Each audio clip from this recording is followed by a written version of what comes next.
was a warm October evening with the hint of fall creeping into the air as the sun set early, casting long shadows across the neighborhood. Halloween was only a couple of weeks away, and my cousin Andy was celebrating his 12th birthday. It had become somewhat of a tradition for our family to gather at Uncle John and Aunt Melissa's large, inviting house for birthdays and other family events.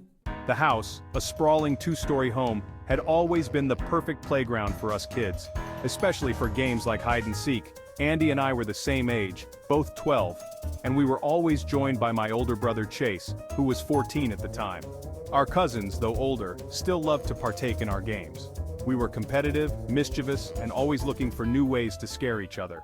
On this particular evening, the adults had gathered in the backyard to enjoy the cool evening breeze and some drinks, leaving the house largely to us. With the freedom to roam, we quickly organized a game of hide and seek with a twist.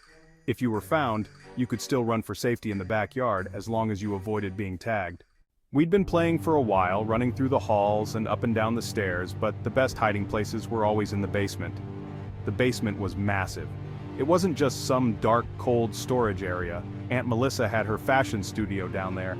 She was a fashion designer and she kept a room full of mannequins wearing different outfits she'd created. Some mannequins were full-bodied, others were just torsos on stands, and there were even a few in seated positions. The room was filled with eerie, shadowy figures, especially when the lights were out. When it was my turn to hide, I thought the basement fashion room would be perfect. Chase and I had split up. I heard him running toward the far corner of the main basement area, while I headed straight for the fashion room. As I entered, I felt a chill that wasn't there before. The room, filled with motionless mannequins, seemed to welcome me with a cold silence. I quickly grabbed 2 blankets from an ottoman nearby, one to hide under, and the other to throw over one of the mannequins as a decoy. I figured it would be a fun scare for whoever found it, imagining them pulling the blanket off, expecting me to be hiding under it, only to find a cold, lifeless mannequin. The thought made me chuckle under my breath as I crawled under the desk in the corner and threw the other blanket over myself. For a while, everything was quiet. I could hear the distant sounds of footsteps and muffled laughter from upstairs, but down here it was just me and the mannequins. I tried to control my breathing as I lay under the blanket, waiting for someone to find me.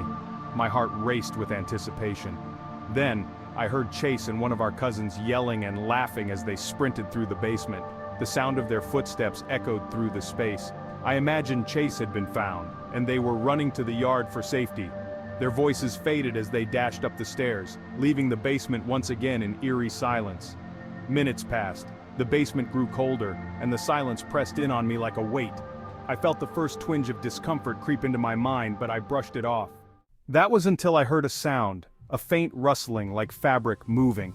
At first I thought it was just one of the blankets shifting under its own weight, but then I heard breathing, slow, deliberate breathing. My heart jumped into my throat. The rustling continued louder this time, like someone adjusting themselves. I peeked out from under the blanket, my vision blurry in the dim light from the basement's one small window. That's when I saw it.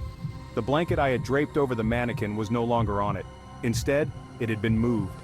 It now covered something sitting in one of the chairs in the corner. I stared at the lump, watching it shift slightly, as if whatever was underneath was alive. I didn't dare move. For a few seconds I told myself it was just another mannequin. Maybe it had shifted when I threw the blanket over it.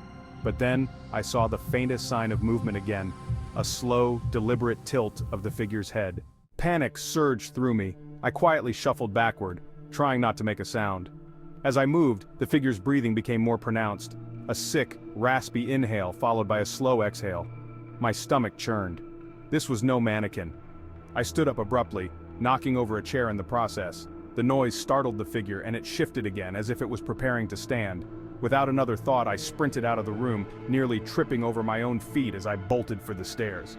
I didn't look back, too terrified of what I might see. Bursting through the basement door, I ran into the backyard, shouting for my uncle. "There's someone in the basement!" I screamed, breathless. Everyone stopped, their conversations dying as they turned to look at me. "What are you talking about?" Uncle John asked, his face pale with concern. "There's a person down there, in Aunt Melissa's fashion room." "I saw them," I insisted, the words spilling out in a frantic rush. Uncle John exchanged a worried glance with Aunt Melissa before grabbing a flashlight and heading inside. My cousins, including Chase, followed, and I reluctantly trailed behind, not wanting to be left alone outside. As we reached the basement, I felt a cold knot of fear twist in my gut. Uncle John opened the door to the fashion room and turned on the light. The blanket was now lying on the floor. There was no one sitting in the chair. I felt my heart drop. "Are you sure you saw someone?" Uncle John asked, his voice laced with doubt. "I swear, there was someone sitting right there." I pointed to the chair. My cousins searched the room, looking behind every mannequin, under every desk, but they found nothing. No sign of anyone having been there. The air felt heavier, colder, and that smell, the sickly, pungent smell of sweat and something else, something unplaceable, still lingered. Uncle John didn't hesitate to call the police. When they arrived, they searched the entire house, every room, every closet, every possible hiding place. But they didn't find anyone. The party ended early that night, the mood dampened by my story and the lingering unease. I knew what I'd seen, and I wasn't the only one who felt the strange chill that had settled over the house. For weeks after, I couldn't shake the feeling that whoever or whatever had been hiding in that basement wasn't gone for good. I had always been told to stay out of the basement. It was one of those unspoken rules of childhood, passed down from parents who, for whatever reason, kept parts of the house off-limits. But for a curious child like me, those off-limits places were always the most intriguing. My curiosity about the basement grew over the years, especially since we'd moved into this house only a few months ago, and I hadn't had the chance to explore every nook and cranny yet. My parents often brushed off my questions about the basement. "There's nothing down there," they would say, "just old boxes and junk." But the locked door at the bottom of the stairs told me otherwise. They wouldn't lock it if there was nothing to hide, right? One day my chance came. My parents had to leave for a few hours, running some errands in town. I was home alone. The thought of breaking the rule nagged at me, but the temptation was too strong. I knew where the spare key to the basement was kept, a small rusty key hidden in a jar of pens in the kitchen. With a mix of excitement and nervousness, I retrieved the key and made my way to the basement door. My heart pounded in my chest as I inserted the key into the lock and turned it. The click echoed in the empty house, louder than I had anticipated. The basement door creaked open, revealing a staircase that descended into darkness. I hesitated for a moment before flipping the switch for the lights. The bare bulbs flickered to life, casting long shadows across the stairs. I took a deep breath and started my descent. The basement was surprisingly large, much bigger than I had imagined. The air was cold, musty, and thick with the smell of dust and mildew.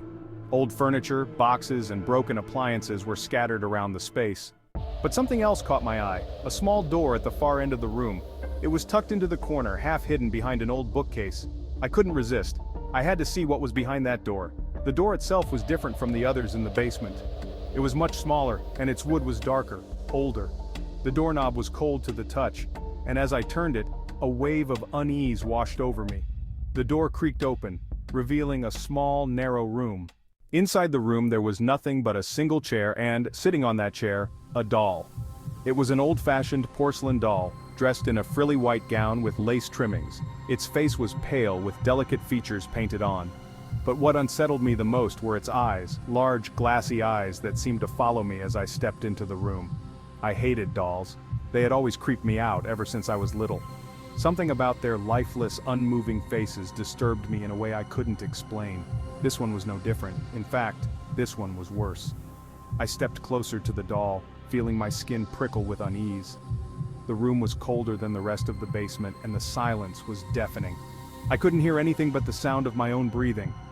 I bent down to get a closer look at the doll. Its face was cracked in places, as if it had been dropped, and there was something odd about its eyes. They were unnervingly lifelike, as though they weren't just painted glass but something more real. And then, I heard it, a faint whisper. I froze, my heart pounding in my ears. It was so soft I thought I might have imagined it, but then it came again, a low, almost inaudible voice coming from the doll. I stumbled backward, nearly tripping over my feet. My heart was racing, and I tried to rationalize what I had heard. Maybe it was just the sound of the house settling or the wind outside, but deep down, I knew that wasn't it. The doll's head had moved. I stood there staring at it in disbelief, my mind racing to process what I had just seen. The doll's head had turned slightly, just enough to angle toward me. Its once blank, lifeless expression now seemed different, more aware. Without thinking, I backed out of the room and slammed the door shut, my hands shaking. I turned and ran up the stairs, my legs moving faster than I thought possible. My pulse throbbed in my ears as I fumbled with the basement door, slamming it behind me once I was out. For the next few days, I tried to avoid the basement entirely. I didn't tell my parents what had happened, fearing they wouldn't believe me or would be angry that I'd gone down there in the first place. But I couldn't stop thinking about the doll. Every night I dreamed about it. In my dreams, I was back in that basement room standing in front of the doll. Each time it would whisper something I couldn't understand, and then its head would turn just like before. But in the dreams it would move even more, its eyes blinking, its mouth twisting into a sinister smile. A week later, I couldn't take it anymore. I had to know what was going on. I waited until my parents left the house again, and once they were gone, I retrieved the key to the basement. This time, I moved more cautiously. The basement felt even colder than before, and the air was thick with tension. I approached the small door at the far end of the room, my heart pounding in my chest. The door creaked open just as it had the first time, revealing the small room. But the chair was empty. The doll was gone. My stomach dropped. I stared at the empty chair, dread filling every inch of my body. I quickly scanned the room, searching for any sign of the doll, but it wasn't there. Then, I heard a sound. A faint scratching noise like fingernails against wood. It was coming from the basement stairs. Slowly I turned around, and there, standing at the bottom of the stairs, was the doll. Its head was tilted at an unnatural angle, and its glassy eyes locked onto mine. I couldn't move. I was paralyzed with fear, my mind struggling to comprehend what was happening. The doll began to move, one slow, jerky step at a time, its feet scraping against the cold concrete floor. I don't know how long I stood there, frozen in terror, but suddenly, my instincts kicked in. I bolted up the stairs, my feet barely touching the steps as I ran for the basement door. I slammed it shut behind me and locked it, my hands trembling. From the other side of the door I heard the faint sound of scratching. When I was a kid, our basement always sent a chill down my spine. I couldn't pinpoint why, but something about it felt wrong. Even now, when I try to rationalize it, I think, was it really irrational fear, or was there something more lurking in that dark space? Looking back, I realize I might have been onto something much more sinister. The basement was huge, easily the size of 2 rooms combined. At its center sat a large, worn-out L-shaped couch faded from years of use. It faced a rickety wooden support column, and beyond that, a bulky old television perched on a low stand. This was our family's video game station. My brothers and I would huddle there playing for hours, always keeping one eye on the TV and another on the deep shadows the basement seemed to breed. The layout of the room had this strange circular flow. If you walked around the couch, you'd first pass a booth with a table in one corner, then a dusty old bar that hadn't been used in years. Behind the bar was the laundry room door, which always emitted eerie noises. The furthest corner held my dad's little workout room. The only exit was the staircase leading back to the first floor, and it wasn't a welcoming one. The basement door at the top of the stairs had this frustrating habit of never staying open. If nothing was propped against it, it would creak closed slowly, as if the house itself wanted to seal you down there. My dad had rented out the upstairs portion of the house to an older woman named Ruth, so we only had access to the first floor and basement. With my 2 older brothers gone that day, I was left to entertain myself. I must have been around 7 years old at the time, and being alone in the basement didn't sit right with me. Normally, my brother's presence made it less daunting, but today it was just me. The moment I stepped onto the top stair, the creaking sound of the door slowly closing behind me gave me a knot in my stomach. I glanced back, hoping to see it stay ajar. But no, like always, it began its slow, inevitable descent toward closing. I swallowed my fear, clutching the old wooden railing as I descended into the dimly lit room below. I tried to focus on my game as I sat on the couch, but every little noise, every hum from the ancient laundry machines made me pause. I'd look over my shoulder, convinced that something, or someone, was moving in the shadows. The sound of the boiler clanking was usually the most unsettling, but that day, I heard something different, something that didn't belong. A soft yet distinct thud echoed from behind me like something had dropped and bounced on the cold cement floor of the laundry room. I froze, my controller slipping from my fingers. My heart was racing as I turned to look toward the laundry room door. It was shut, just like my mom had left it earlier. But I couldn't shake the feeling that something was in there, something waiting. The hairs on the back of my neck prickled with an overwhelming sense of dread. Unable to contain my fear, I bolted for the stairs, screaming for my mom. She came downstairs with me, her face calm, but I could see the concern in her eyes. I told her what I heard, but she brushed it off. Probably just the laundry machine acting up, she said, opening the laundry room door and flicking on the light. The room was still, Everything looked normal, quiet even. She smiled at me, closing the door once more and reassuring me there was nothing to be afraid of. I wanted to believe her. For a while I did. I went back to my game, trying to push away the sense of unease. Time passed, and eventually my mom called me upstairs to grab a snack. It was dark outside now, and with the darkness came a deeper dread of returning to the basement. The two small windows down there, which once let in daylight, were now useless black voids. Reluctantly, I returned to the basement, determined to finish my game. But something had changed. As I sat down on the couch, the loud clank of the heater switching on startled me, making me glance toward the laundry room door again. It was open. My blood ran cold. I knew. My mom had closed that door earlier. I hadn't touched it. I was alone down here. Every instinct screamed at me to run, but I couldn't move. I stood there frozen, staring at the dark doorway. It felt like the blackness in that room was swallowing the rest of the basement, creeping toward me. I inched forward, too terrified to even flip on the light. I just wanted the door shut again. That door was the only thing that stood between me and whatever was in there. Summoning all the courage I could muster, I dashed toward the door and slammed it shut.